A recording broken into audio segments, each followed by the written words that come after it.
Selanjutnya kami persilakan kepada teman-teman wartawan sekalian untuk menyampaikan pertanyaan kepada Ibu Menteri LHK atau Bapak Menteri Parekraf. Saya persilakan. Ya, selamat sore Pak. Pertanyaan pertama kepada Pak Menteri Pariwisata. Ada 2 pertanyaan Pak. Bagaimana tindak lanjut dari destinasi wisata prioritas yang kemarin sempat digencarkan pemerintah untuk menarik wisatawan? Kemudian pertanyaan kedua, mohon dijelaskan secara umum panduan bagi pengelola tempat wisata dalam melaksanakan protokol kesehatan yang dikeluarkan oleh Kemenkes.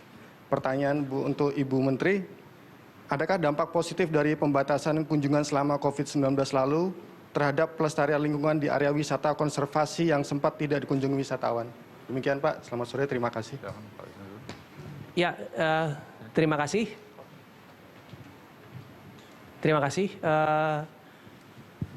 Destinasi super prioritas tetap menjadi proyek strategis nasional, dan kita semua di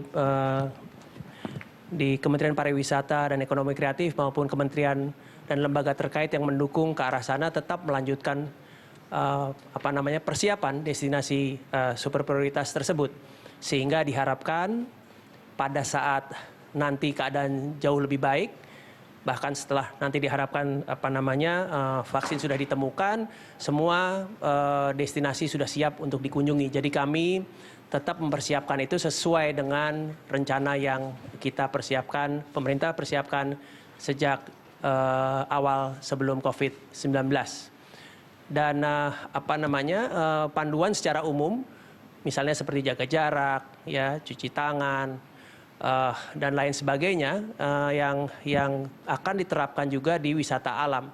Jadi banyak standar yang sifatnya standar, protokol-protokol yang sifatnya standar pasti diterapkan di tempat wisata alam, tapi memang karena kebanyakan ini adalah tempat terbuka, relatif resikonya lebih rendah dibandingkan tempat-tempat kunjungan-kunjungan yang lain. Dan memang selain berbagai macam protokol, juga nanti ada protokol tambahan dan semacam handbook dari Kementerian Pariwisata dan Ekonomi Kreatif yang bisa di-download bagi para pelaku atau para wisatawan untuk dapat melihat panduannya seperti apa lebih detail lagi. Kurang lebih demikian. Terima kasih.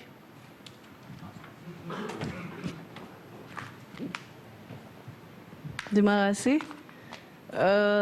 Sejak peristiwa COVID terjadi, saya menugaskan Direktur Jenderal Konservasi untuk menutup semua kawasan konservasi dari aktivitas pariwisata, karena tidak boleh ada penularan di sana. Dan yang kami antisipasi dan kami khawatirkan adalah transfer zoonosis, jadi antara satwa dengan manusia. Nah, selama itu kita terus mengikuti perkembangannya. Yang pasti yang kami lakukan adalah jaga kawasannya dari keamanan, dari perambahan. Kemudian sambil kita ikuti perkembangannya supaya satuannya tidak kekurangan pakan. Nah, itu kita ikuti terus perkembangannya. Nah, pertanyaannya tadi apakah ada dampak-dampaknya? Beberapa taman nasional misalnya yang tadi yang saya sebutkan kita akan buka, seperti misalnya Gunung Gede Pangrango, Bromo Tengger Semeru, atau misalnya Rinjani. Kita memang punya jadwal normal juga di kementerian bahwa taman-taman nasional ini selama sepanjang tahun itu diistirahatkan. Jadi kadang-kadang ada yang 1 bulan, ada yang 2 bulan. Jadi tergantung, karena setiap kawasan konservasi ini ada keunikannya sendiri.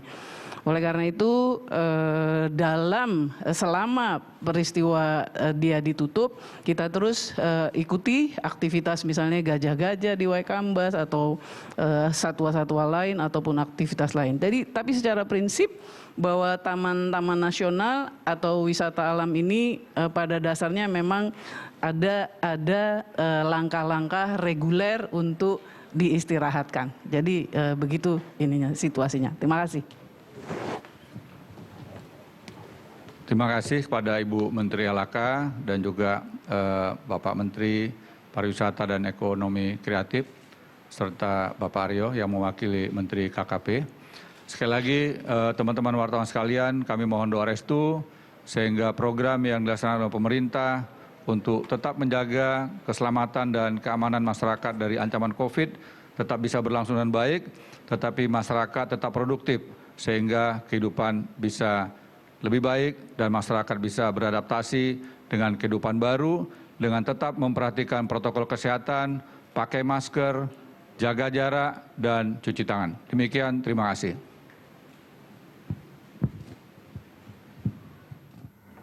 Ya, pemirsa, baru saja kita dengarkan terkait dengan pembukaan pariwisata konservasi di mana ada Doni Monardo selaku Kepala Gugus Tugas Percepatan Penanganan COVID-19, lalu Wisnu Tama Kusubandio, Menteri Pariwisata dan Ekonomi Kreatif, serta Siti Nurbaya Bakar, Menteri Lingkungan Hidup dan Kehutanan terkait dengan dibukanya pariwisata konservasi ini di mana kawasan-kawasan pariwisata alam ini yang masuk dalam zona hijau dan zona kuning. Serta ada 7 kawasan pariwisata alam yang dibuka, diantaranya adalah wisata bahari, konservasi, hutan raya. Diantaranya ada kebun raya, taman safari, dan juga kebun binatang. Dan dalam hal ini juga pemerintah terus menghargai sikap gotong royong dalam menghadapi COVID-19 dan dikatakan pula hal ini atau dengan dibukanya kembali pariwisata konservasi ini sudah atas pertimbangan-pertimbangan terkait dengan keamanan COVID-19 sendiri. Dan protokol kesehatan mutlak diterapkan dalam pembukaan pariwisata konservasi ini. Demikian special report, saya Eliza Hasan, terima kasih, sampai jumpa.